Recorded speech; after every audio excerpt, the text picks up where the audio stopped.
Bonjour à tous, alors aujourd'hui, dans ce nouveau film sur les techniques d'études en biologie cellulaire et moléculaire, nous allons nous intéresser à la technique suivante, qui est le transfert d'ADN étranger dans une cellule hôte. L'objectif est donc ici de savoir comment on fait quand on veut transférer un petit morceau d'ADN étranger, par exemple un petit morceau d'ADN de souris, dans une cellule hôte, par exemple une cellule humaine ou une cellule bactérienne. Alors pour ceci, il y a deux types de techniques.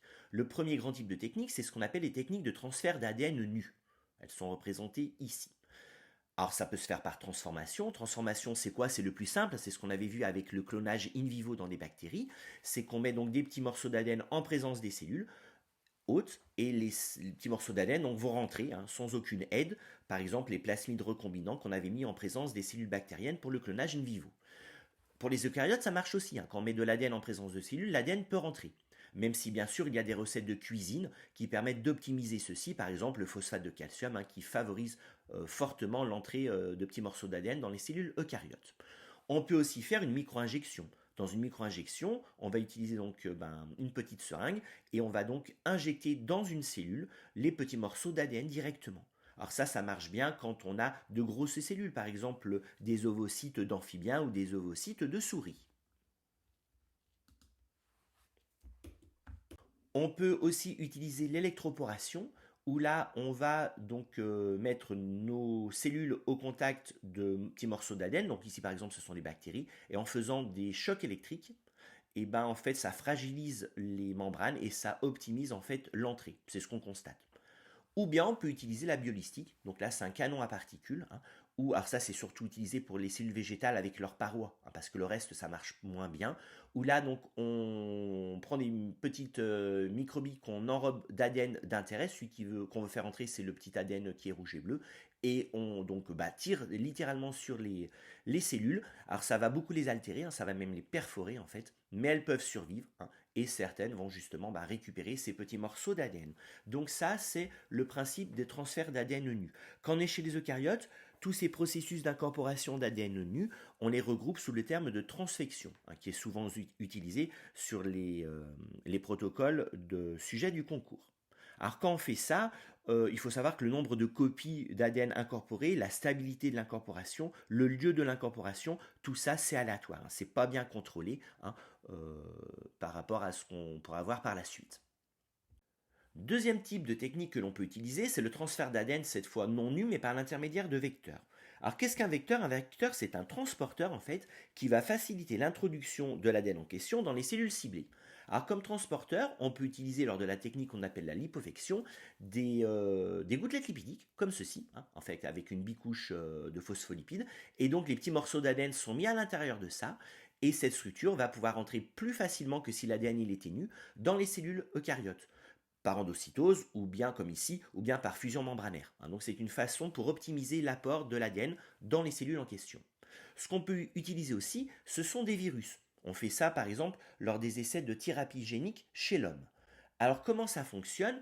En fait, on utilise, alors ce sont plein de chercheurs qui sont dans les domaines de la virologie, de la vectorologie même ça s'appelle. Donc on va utiliser des virus qui sont connus, par exemple dans cet exemple des virus qui sont capables d'attaquer des cellules de moelle osseuse. Et donc ces virus en fait on les trafique, on enlève tout ce qui est néfaste, on garde ce qui est nécessaire pour que le virus reconnaisse ces cellules et puisse injecter son génome dans les cellules. Et dans ce génome de virus trafiqué, on va mettre notre ADN en question que l'on veut incorporer dans les cellules ici humaines. Et donc le virus, lui, il va aller reconnaître les cellules et il va donc du coup infecter les cellules et donc injecter son génome, dont le petit morceau d'ADN en question. Et après, il se passe plein de choses, ça dépend du virus, quoi. Donc, soit l'ADN il reste transitoirement, soit il peut s'incorporer dans l'ADN en question. Et donc, c'est comme ça qu'on a réussi à mener donc des gènes déficients dans des globules blancs, par exemple, dans les premiers essais de thérapie génique. Et ensuite, nos cellules trafiquées, on peut les réinjecter chez l'homme.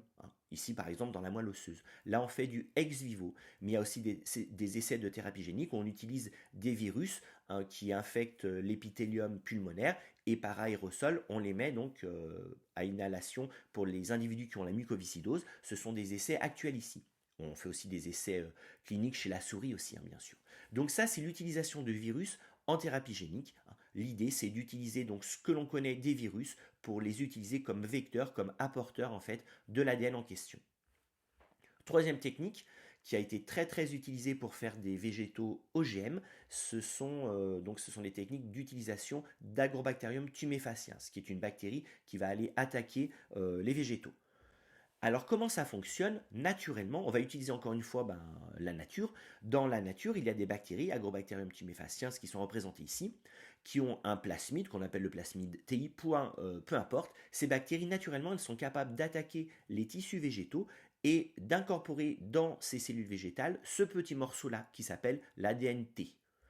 Et donc ce petit morceau donc, est mis dans les cellules végétales. Ce petit morceau code des protéines qui sont responsables de la fabrication d'auxine par exemple, et c'est responsable d'une maladie qui s'appelle la gale du collet où les cellules se multiplient beaucoup. Bon, nous, ce qu'on va faire en tant que chercheurs, c'est utiliser cette bactérie comme vecteur justement. Donc on prend cette bactérie, on la trafique un petit peu, ça veut dire qu'on va enlever l'ADNT et on va le remplacer par un gène d'intérêt que l'on veut mettre dans la plante en fait. C'est ce qui est représenté à cet endroit-là. Donc le plasmide de TI, on l'ouvre, on enlève ce qui est néfaste en fait, mais on garde bien sûr tout ce qui est nécessaire pour l'attaque et l'incorporation du plasmide dans les cellules végétales. Hein. C'est ce qui est représenté ici en noir. Ça, on le garde bien sûr. Et un petit morceau d'ADN exogène est mis dans ce plasmide. On obtient des Agrobacterium tumefaciens recombinantes et on les met au contact du végétal. Et du coup, elles vont pouvoir attaquer le végétal et incorporer dans ce végétal le petit morceau d'ADN exogène d'intérêt. Donc c'est comme ça que beaucoup d'OGM sont faits en fait. Hein. Alors c'est pas fait sur une plante adulte comme ceci. Hein. C'est fait sur des tout petits morceaux de plantes qu'on appelle des cales. Hein. Et ensuite ces cales, quand on les met ensuite en culture dans des milieux in vitro, ils sont capables de régénérer en fait des individus. C'est comme ça qu'on obtient des OGM. Hein. Donc des petits cales, on sélectionne ceux qui ont bien le petit morceau d'ADN en question, parce qu'il y a des systèmes de sélection derrière que moi je ne détaille pas. Et ensuite, grâce à la totipotence de ces cellules, in vitro, on peut reconstituer un végétal dont toutes les cellules en fait contiennent ce petit morceau-là. Donc ça, c'est l'utilisation d'une bactérie cette fois-ci pour faire notre transfert de gènes chez les végétaux ici.